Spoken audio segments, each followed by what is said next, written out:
You want to learn how to play poker? Great. You have little or no experience playing poker? No problem. Do you want to learn the fundamentals, the most basic principles that allow you to easily win money when playing with casual players? That's perfect, because this Udemy course was created specifically for people like you.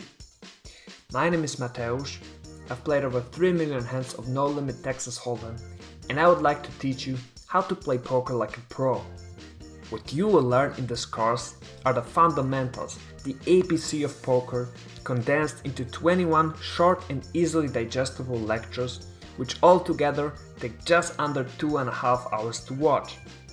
In each lecture, you will learn a different concept which you can test out and practice immediately after watching. And that's really the best way of taking this course. As with all skills in life, you cannot become a pro unless you spend some hours practicing the craft. So you're gonna have to practice and play some poker for at least 30 minutes after each and every lesson.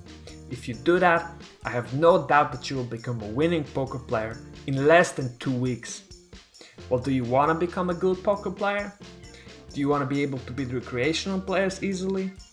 Do you want to have a great time winning at your local home games? Great! Click the link on your screen and get this course on Udemy for just $25.